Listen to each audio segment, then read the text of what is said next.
төвлөрлийг сааруулахад дунд болон урт хугацааны үндэсний стратегийн бодлогын баримтчийг бол танилцуулахаар бэлтгэсэн байна. За тэгэхээр би юуны өмнө та бүхэнд энэ бодлогын баримтчийн гол одоо агуулга санааг хэлэх гэсэн. Ерөөсөө төрийн эрх мэдлийг эрх мэдлийн энэ бий болсон хоригдлыг задлах. За төр өөрөө иргэдтэй үйлчлж сурах. За иргэдний оролцоог төрийн шийдвэрт тусах асуудал. Тэгэхээр ерөөсөө төрд хэдийн хэмжээний эрх мэдэл байна, тэнд маш их ялцрал байдаг. Хэрвээ тэр эрх мэдлийг илүү иргэд рүүгээ ойртуулбал бодлогын шийдвэр нь иргэнтэйгээ илүү ойртсон зөв шийдвэрүүд гарч ирдэг. Ийм асуудал байдаг юм аа.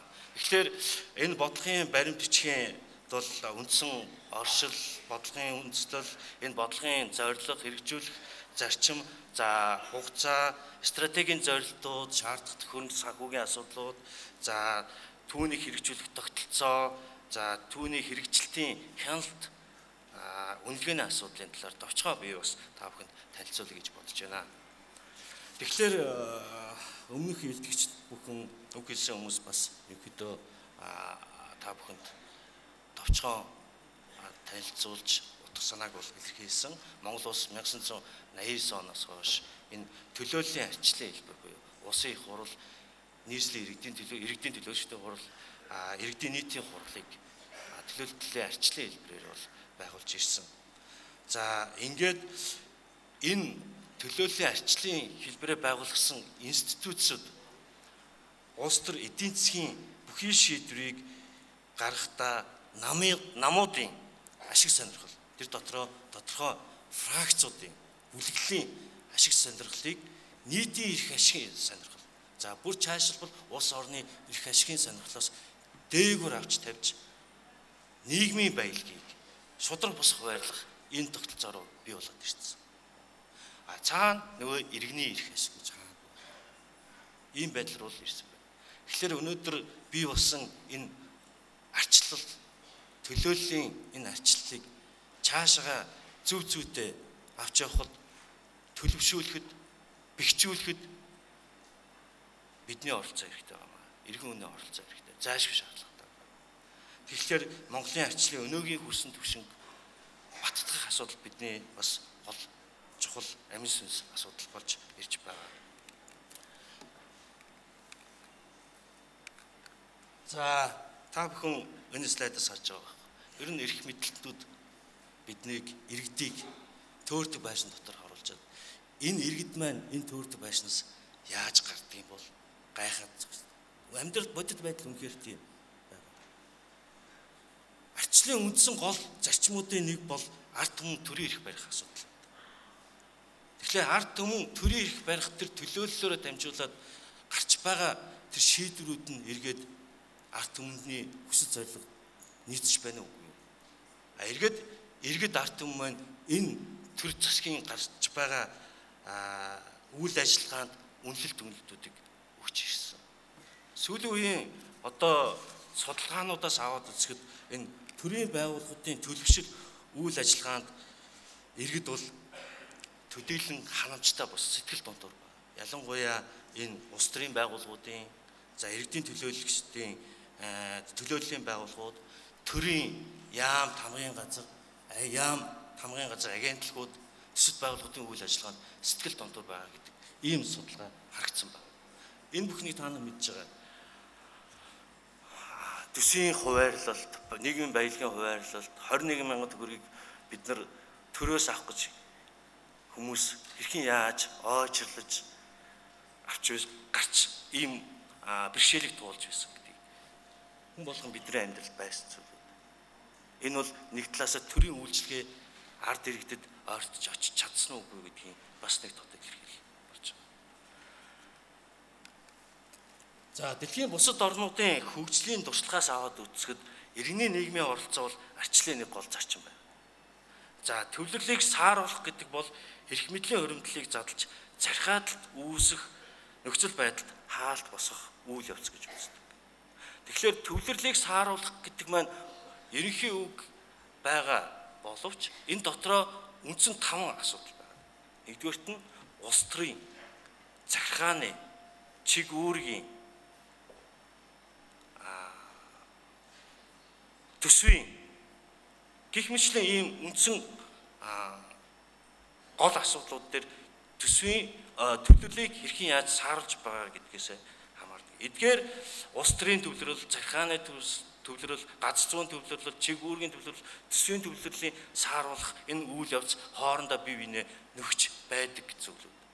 Түрүүн ярьлаа төсвийн төвлөрлийг сааруулах, улс төрийн төрийн эрх мэдлийг орон нутагт одоо шилжүүлэх, иргэдэд шилжүүлэх энэ асуудал.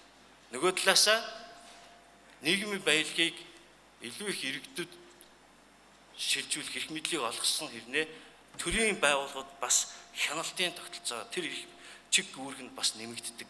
Ийм хоорондоо харилцаа уялдаатай зүйлүүд байдаг юм аа. За төвлөрлийг сааруулснаар гарч болох нааштай үр дагаврууд юу болох вэ? Тэгэхээр төрийн байгууллагууд иргэдтэй харилцааг ойртуулж нэгтруулна гэсэн. Ер нь ийм үг байдаг. Төрийн байгууллагууд ард иргэдээс хэдий ч нэ хол байна. Тэндээс гарч байгаа шийдвэр амьдрал дээр, бодит амьдрал дээр хэрэгжих үндэслэлгүй байдаг. Муу хэрэгждэг. Төрийн бодлого шийдвэр иргэнтэйгээ илүү их ойртсон. Их хурлын танхимд биш. Тэр хороон дээрээ иргэдийгээ оролцуулаад гаргасан тэр шийдвэр илүү их бодиттой хэрэгжих үндэслэлтэй байдаг. За үүнийгээ дагаад засгийн газарт хариуцлагатай ажиллахыг шаарддаг. Иргэд өөрөө үүнийг шаардж эхэлнэ. За засгийн газрын ил тод байдал, нээлттэй байдлыг бий болгох ёстой. Төсвийн дарамт багасгах асуудлууд гарч ирнэ. За тэгэхээр Монгол улсын төвлөрлийг сааруулах иргэдийн оролцооны өнөөгийн байдал ямар байгаа юм бэ? Та бүхэн мэдж байгаа Монгол улсын үндсэн хуулинд 3 дугаар зүйл дээр Монголын ард түмэн төрийн хэрэгт шууд оролцож мөн сонгож байгуулсан төрийн эрх барих төлөөлөгчдийн байгууллагаараа уламжлан энэхүү эрхээ эдэлнэ гэж заагдагдсан. Төрийн үйл хэрэгт шууд оролцсон. Өнөөдөр амьдрал дээр үндсэн хуулийн дээр заагаад өгсөн хэдий боловч биднээс үл хамааран иргэдийн санал бодлыг тусгаагүй маш олон шийдвэрүүд, хууль тогтоомжууд, нийгмийн баялагийг хуваарлах энэ үйл явц, шудраг бус хуваарлах үйл явц одоо хүртэл байсаар байна.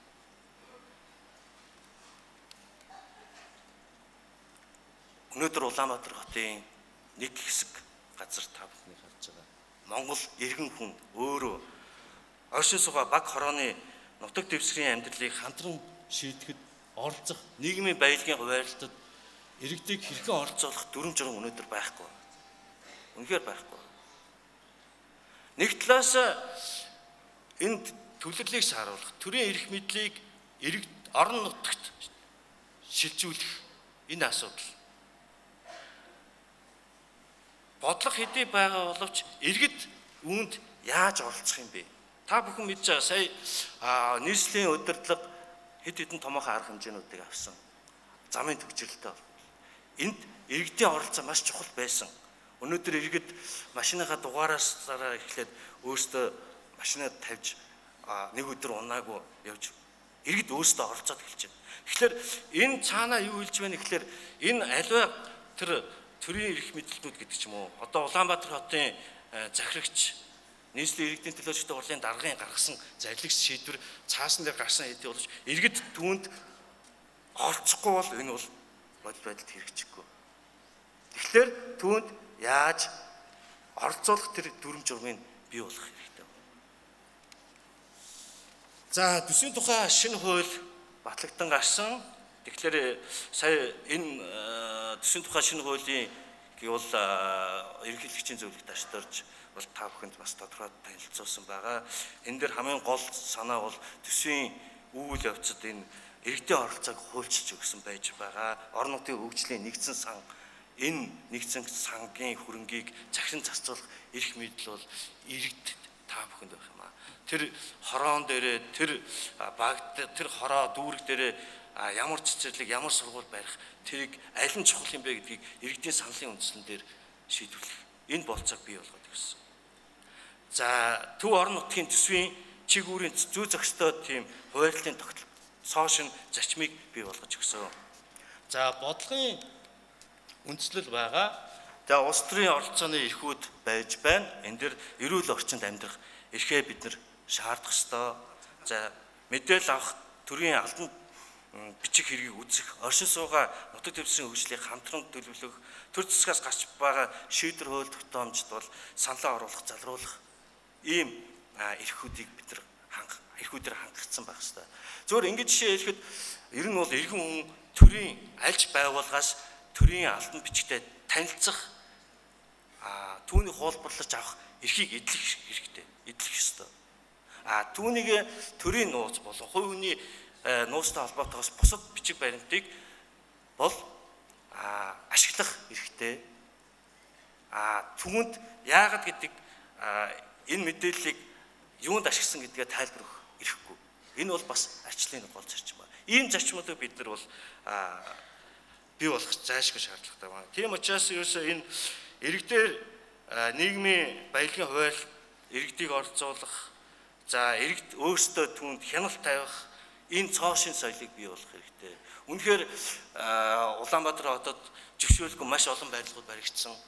Улсын мэргэжлийн хяналтын газар, нийслэлийн мэргэжлийн хяналтын газар тэнд ямар үүрэг функцтэй оролцож байсан. Үнэхээр тэд нар ажиллаа хийж чадахгүй төрийн бус байгууллагуудад тэр чиг үүргийг шилжүүлэх хэрэгтэй. Тэр төсөв хөрөнгөтэй шилжүүлээд тэгээд хяналтыг тэгвэл төрийн бус байгууллагууд энэ чиглэлийн мэргэжлийн холбоотууд энэ хяналтыг бий болгож хөвшүүлж шударга ажиллаж чаднаа. Энэ ажлыг бас бид хийх ёстой байна.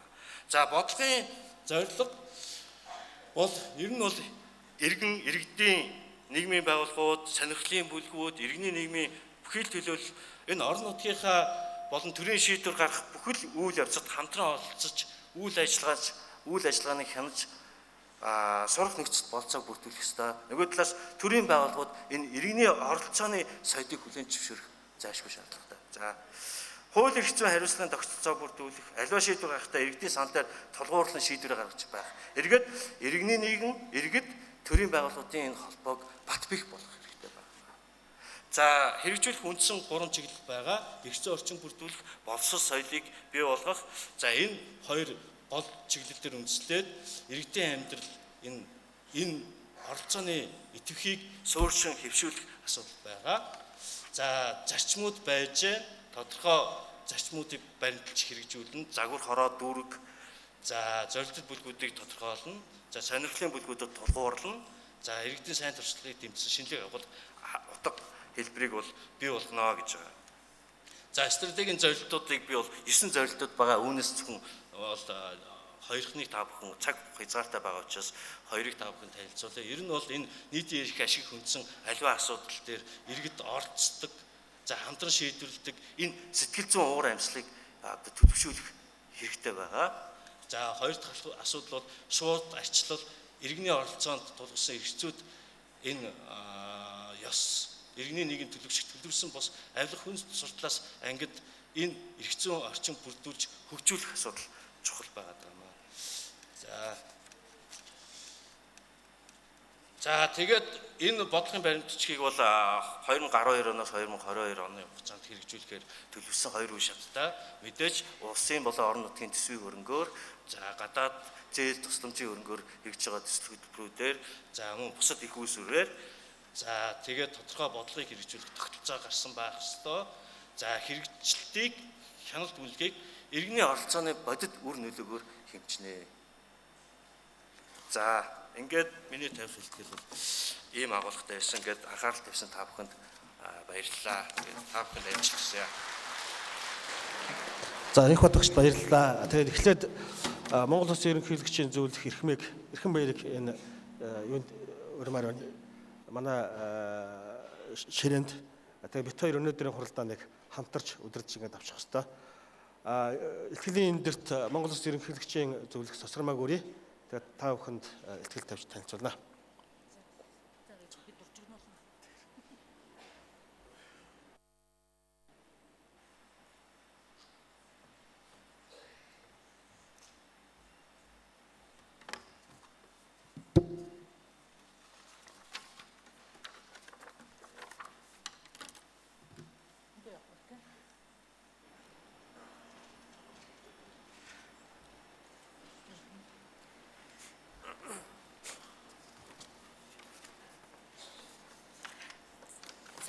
хэлбэр байгаа тийм. Шууд ардчлалын сургагч багш нарт удахгүй одоо сургагч багш нар болох эрхээ авах гэж байгаа та бүхэнд энэ өдрийн мэндийг хүргэе. Яа харахгүй энэ бол маш их хүндтэй үйл ажиллагаа, хүндтэй үүрэг, хариуцлага юмаа гэдгийг хэлье. Ер нь арчил гэдэг бол оролцоо, иргэдийн оролцоо. Арчилсан улс орны иргэн байна гэдэг бол оролцож чаддаг иргэнийг л хэлнэ. Хэрвээ ингэж оролцож чаддаг, шийдвэр гаргахад оролцож чаддаг иргэнийг бид бэлтгэж чадахгүй бол арчлаач алдах ийм аюул байгаа. Тийм энэ утгаараа иргэдийн оролцоо гэдэг бол Монгол улсын өөрийнх нь тусгаар тогтнол аюулгүй байдалтай холбоотой ийм асуудал. Яг энэ утга агуулгаар үндэсний аюулгүй байдлын төрийн бодлого тодорхойлогдсон. Асуудлыг төрийн зүгээс нээлттэй байх, иргэдийг мэдээллээр хангах, төрийн шийдвэрийг иргэдийн оролцоотой гаргах. Эс бөгөөс хэдхэн эрх мэдлийн хүрээнд асуудал шийдэгддэг. Энэ нь эргээд улс орныг хэн нэгний хамааралд оруулах, тусгаар тогтнолын хүртэл алдагдуулах аюулд оруулах ийм аюултай. Нэг л жишээ хэлье. 2009 онд ерөнхийлөгчийг ашигт малтмалын тусгай зөвшөөрлийг олгохыг зогсоох шийдвэр гаргах үед Монгол улсын нутаг газар нутгийн 50 гаруй хувь нь лицензсэн байсан шүү дээ. Энэ бол наад захын нэг жишээ гэдгийг хэлэх гэсэн юм аа. За ингээд цаг байгаа учраас би нэлээд хурдтай ярих ийм үүрэгтэй байгаа. Миний презентацийн танилцуулга бол илүү агуулга руу чиглэнэ, илүү амьдрал руу чиглэнэ. Та бүх